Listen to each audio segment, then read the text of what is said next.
Hello everyone, welcome to my YouTube channel UPSC with रश्मि।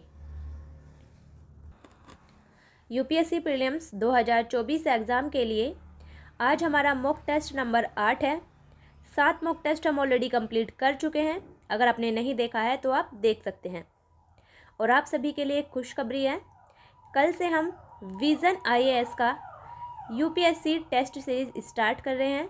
तो आपको उससे रिलेटेड अगर कोई सुझाव हो या कोई भी सवाल हो तो आप कमेंट बॉक्स में लिख सकते हैं। शुरू करते हैं आज का वीडियो। हमारा फर्स्ट क्वेश्चन है, कल्याणकारी राज्य की संकल्पना का समावेश भारत के संविधान में है।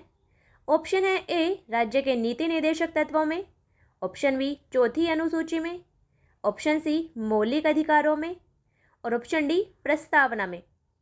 तो कल्याणकारी राज्य की संकल्पना का समावेश किया गया है भारत के संविधान में राज्य के नीति निर्देशक तत्वों में, इसलिए इसका सही आंसर है ऑप्शन नंबर ए। नीति निर्देशक तत्वों का वर्णन मिलता है हमारे संविधान में। संविधान के भाग 4 आर्टिकल 36 से लेकर 51 तक, और ये आयरलैंड के संविधान से प्रेरित है। हमारे संविधान का आर्टिकल 38 स्वयं कहता है, यानी आर्टिकल 38 में प्रावधान किया गया है कि राज्य लोक कल्याण की अभिवृद्धि के लिए सामाजिक व्यवस्था बनाएगा। इसलिए कल्याणकारी राज्य की संकल्पना का समावेश मिलता है हमें राज्य के नीति निर्देशक तत्वों में। नेक्स्ट क्वेश्चन है, भारत के राष्ट्रपति अपना त्याग पत्र किसको संबोधित करके देते हैं। ऑप्शन है A, Lok Sabha speaker. Option B, उपराष्ट्रपति। ऑप्शन सी, प्रधानमंत्री। और ऑप्शन डी, सर्वोच्च न्यायालय के मुख्य न्यायाधीश। इसका सही आंसर है ऑप्शन नंबर बी, उपराष्ट्रपति। भारत के राष्ट्रपति अपना त्याग पत्र उपराष्ट्रपति को संबोधित करके देते हैं और उपराष्ट्रपति इसकी सूचना तुरंत लोकसभा अध्यक्ष को देते हैं, इसलिए इसका सही आंसर होगा option number B. Next question है, भारतीय संविधान के द्वारा प्रदत्त नागरिकों के मूल कर्तव्यों में निम्नलिखित में से क्या हैं। यानी नागरिकों के जो मूल कर्तव्य हैं इनमें से कौन से नागरिकों के मूल कर्तव्य हैं। नंबर 1 है मिश्रित संस्कृति की समृद्ध विरासत की रक्षा करना, तो ये नागरिकों का मौलिक कर्तव्य है। नंबर 2 है सामाजिक अन्याय से कमजोर वर्गों की रक्षा, ये नागरिकों का मौलिक कर्तव्य नहीं है। वैज्ञानिक मनोदशा और खोज की भावना का विकास, तो ये भी नागरिकों का मौलिक कर्तव्य है। और नंबर 4 है व्यक्तिगत और सामूहिक कार्यकलापों के सभी क्षेत्रों में उत्कृष्टता के लिए प्रयत्न, तो ये भी नागरिकों का मौलिक कर्तव्य है। भारतीय संविधान में जो नागरिकों के 11 मूल कर्तव्यों का वर्णन किया गया है, उनमें से 1, 3 और 4 नागरिकों के मूल कर्तव्य हैं। तो इसका सही आंसर होगा ऑप्शन नंबर सी, केवल 1, 3 और 4 सही हैं। नागरिकों के मूल कर्तव्य मूल संविधान में नहीं थे, यानी मूल संविधान में मूल कर्तव्यों का वर्णन नहीं किया गया था, बल्कि 42वें संविधान संशोधन अधिनियम 1976 के द्वारा 10 मूल कर्तव्य संविधान में जोड़े गए सरदार स्वर्ण सिंह समिति की सिफारिशों के आधार पर। और उसके बाद 86वें संविधान संशोधन अधिनियम 2002 के द्वारा एक और मूल कर्तव्य जोड़ा गया था, जिससे वर्तमान में मौलिक कर्तव्यों की संख्या बढ़कर 11 हो गई है। तो ये आपको याद रखना है। नेक्स्ट क्वेश्चन है, भारत के संविधान के अनुसार निम्नलिखित में से कौन सा देश के शासन के लिए आधारभूत है। यानी इनमें से कौन सा देश के शासन के लिए आधारभूत है। ऑप्शन है ए, मूल अधिकार। ऑप्शन बी, मूल कर्तव्य। ऑप्शन सी, राज्य के नीति निर्देशक तत्व। और ऑप्शन डी, मूल अधिकार तथा मूल कर्तव्य। इसका सही आंसर ऑप्शन नंबर सी, राज्य के नीति निर्देशक तत्व। भारत के संविधान में जो राज्य के नीति निर्देशक तत्व हैं वो देश के शासन के लिए आधारभूत है। नीति निर्देशक तत्वों के तहत आर्टिकल 37 में स्पष्ट रूप से उल्लेख किया गया है कि नीति निर्देशक तत्व न्यायालय के द्वारा परिवर्तनीय नहीं है, लेकिन ये देश के शासन संचालन में मूलभूत हैं और राज्य कानूनों को लागू करते समय नीति निर्देशक तत्वों को ध्यान में रखेगा। इसलिए देश के शासन के लिए आधारभूत हैं राज्य के नीति निदेशक तत्व। इसका सही आंसर होगा option number C. Next question है, भारत के राष्ट्रपति के चुनाव में राज्य की विधानसभा के प्रत्येक निर्वाचित सदस्य के वोटों की संख्या उस राज्य की जनसंख्या को विधानसभा की कुल निर्वाचित सदस्य संख्या के द्वारा विभाजित कर प्राप्त भागफल की 1000 के गुणकों के बराबर होती है। वर्तमान स्थिति में यानी वर्तमान 2024 में भी वर्तमान स्थिति में जनसंख्या से तात्पर्य किस वर्ष की जनगणना द्वारा यथा अभिनिश्चित जनसंख्या से है। यानी राष्ट्रपति के चुनाव में हम जिस जनसंख्या का उपयोग करते हैं तो वो जनसंख्या किस वर्ष की जनसंख्या होती है, किस वर्ष की जनगणना के आधार पर निश्चित है। ऑप्शन है ए 1991 की जनगणना, ऑप्शन बी 1981 की जनगणना, ऑप्शन सी 1971 की जनगणना और ऑप्शन डी 1961 की जनगणना। इसका सही आंसर होगा ऑप्शन नंबर सी 1971 की जनगणना। जो राष्ट्रपति के चुनाव में जनसंख्या निर्धारित होती है वो होती है 1971 की जनगणना के आधार पर, और इसे 84वें संविधान संशोधन अधिनियम 2001 के द्वारा वर्ष 2026 तक के लिए स्थिर कर दिया गया है। यानी वर्ष 2026 तक 1971 की जनगणना के आधार पर ही चुनाव होंगे। नेक्स्ट क्वेश्चन है, भारतीय संविधान के अंतर्गत निम्नलिखित में से कौन सा मूल कर्तव्य नहीं है। इनमें से कौन सा नागरिकों का मूल कर्तव्य नहीं है। ऑप्शन है ए लोक चुनावों में मतदान करना, ऑप्शन बी वैज्ञानिक प्रवृत्ति विकसित करना, ऑप्शन सी सार्वजनिक संपत्ति की सुरक्षा करना और ऑप्शन डी संविधान के प्रति निष्ठावान रहना और उसके आदर्शों का सम्मान करना। इसका सही आंसर होगा ऑप्शन नंबर ए लोक चुनावों में मतदान करना। ये भारत के संविधान में मूल कर्तव्य नहीं है, जबकि वैज्ञानिक प्रवृत्ति विकसित करना, सार्वजनिक संपत्ति की सुरक्षा करना और संविधान के प्रति निष्ठावान रहना और उसके आदर्शों का सम्मान करना, ये तीनों ही नागरिकों के मौलिक कर्तव्य हैं। नेक्स्ट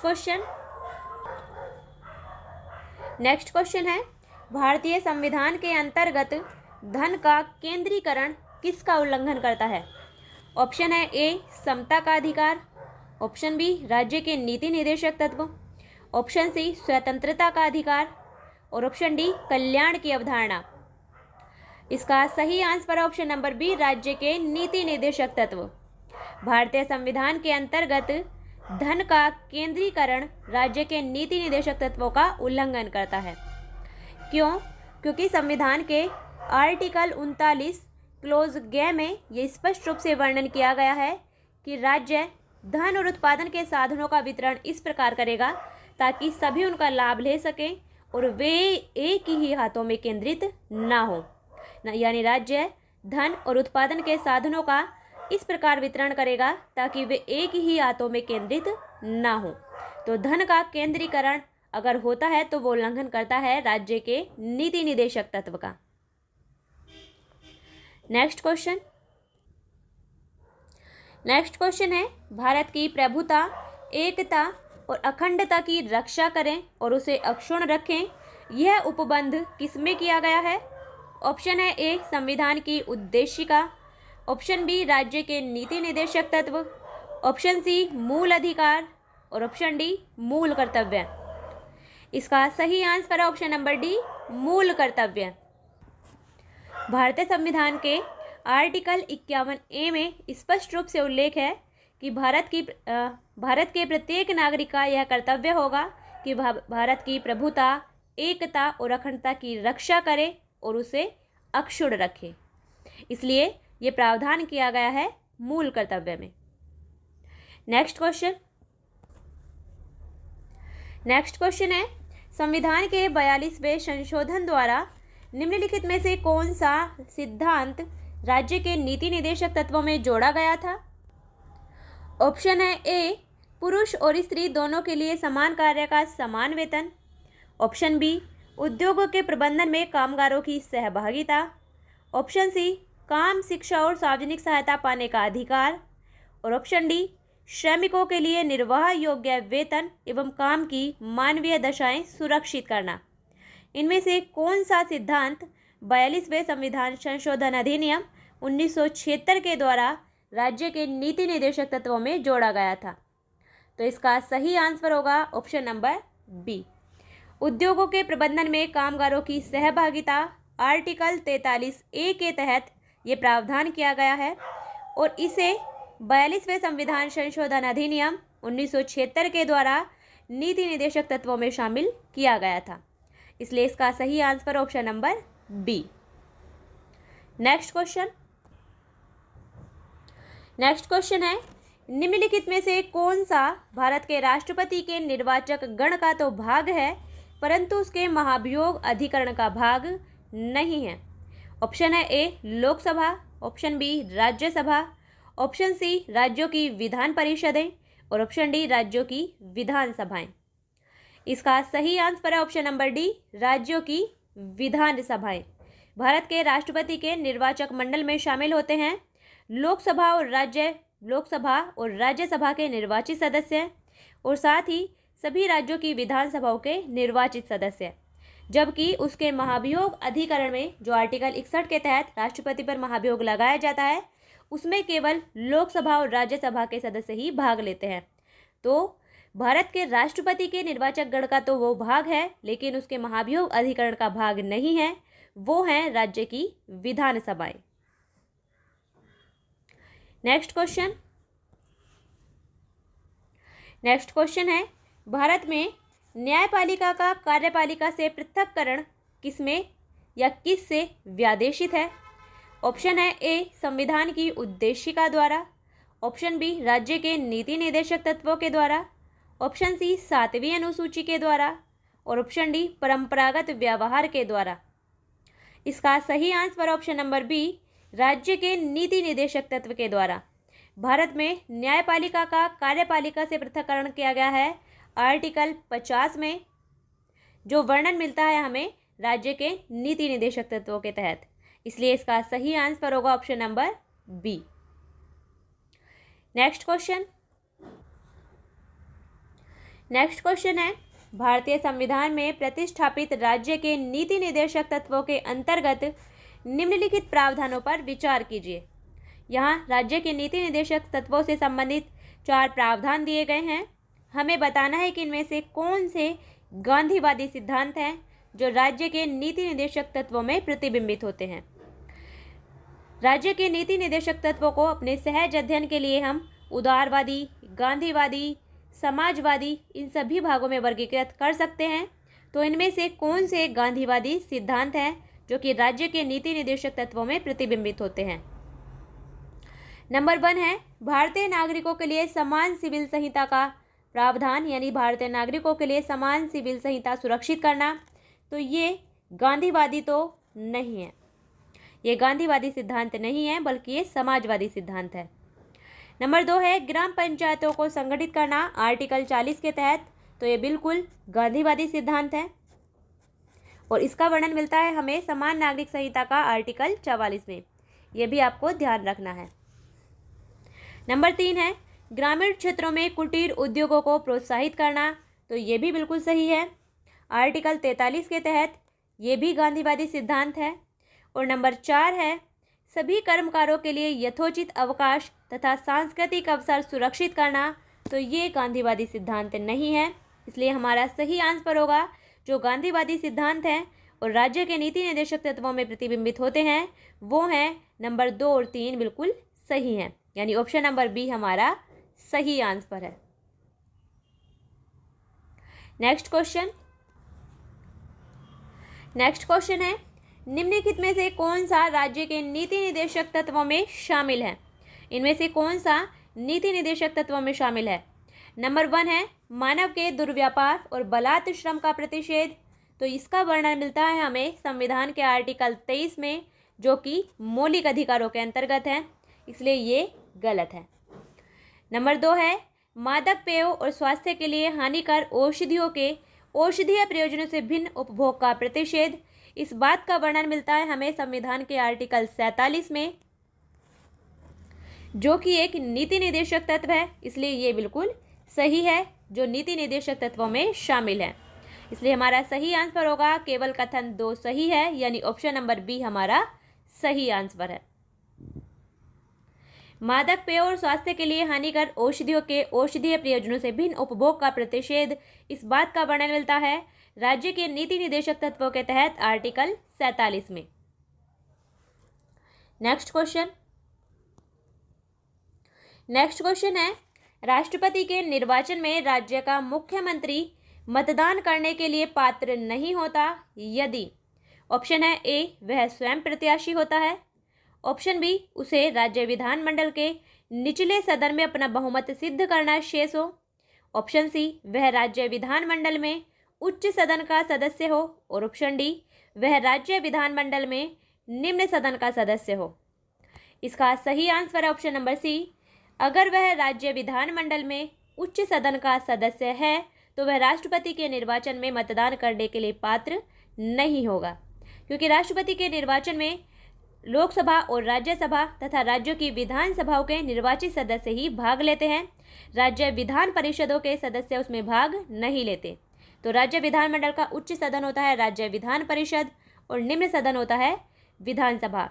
अगर राज्य का मुख्यमंत्री राज्य विधान परिषद का सदस्य है, यानी राज्य विधानमंडल के उच्च सदन का सदस्य है, तो वो राष्ट्रपति के निर्वाचन में मतदान करने के लिए पात्र नहीं होगा।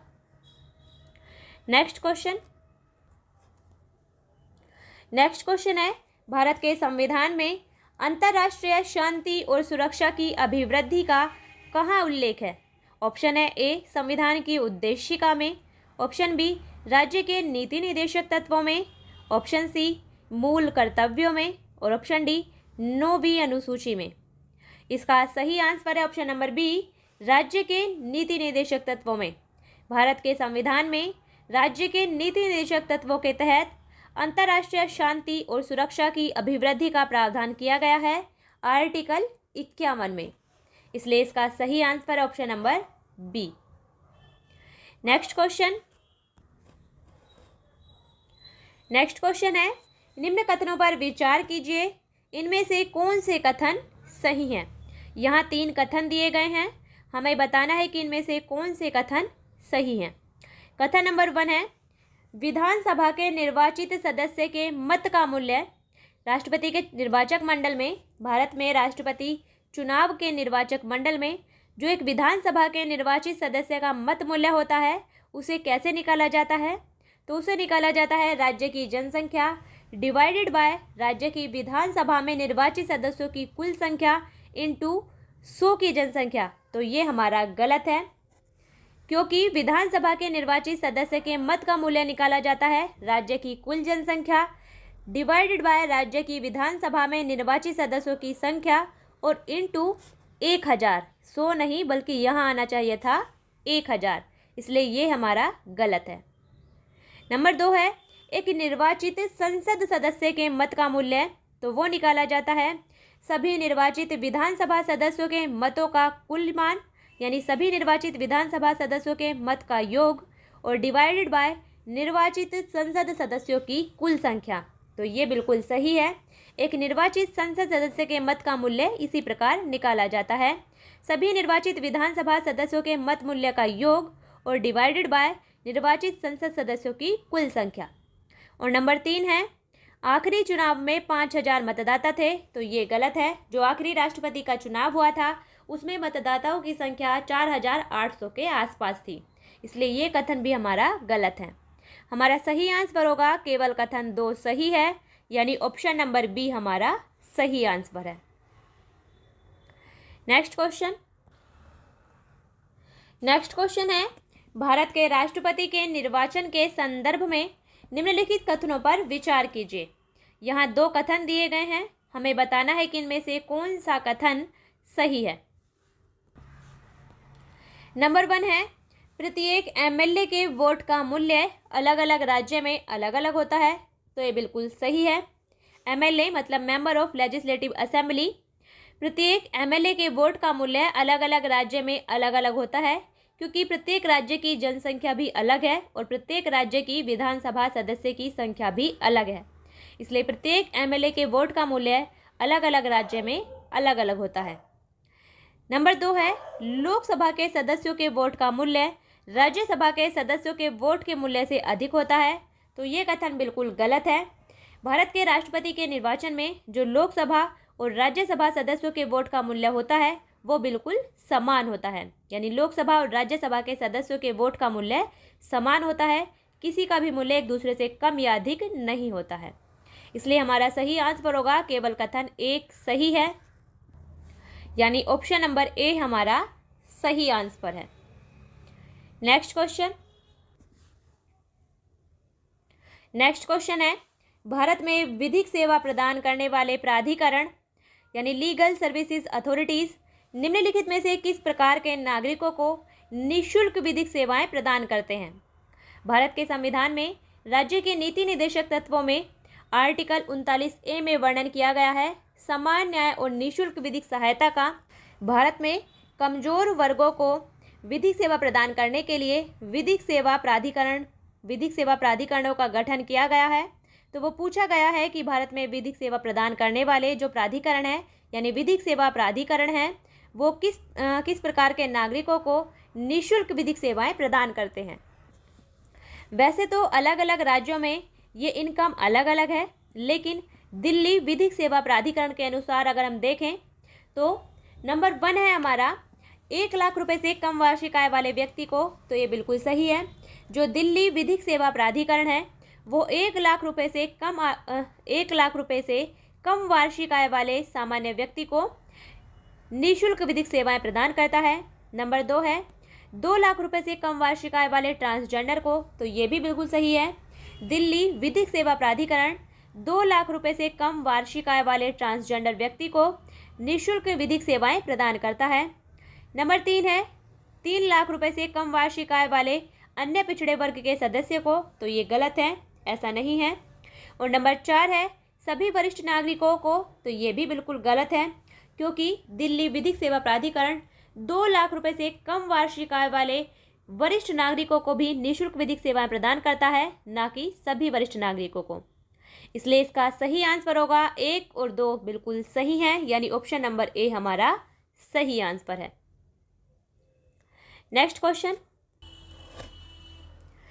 क्वेश्चन है, राष्ट्रीय विधिक सेवा प्राधिकरण के संदर्भ में निम्नलिखित कथनों पर विचार कीजिए।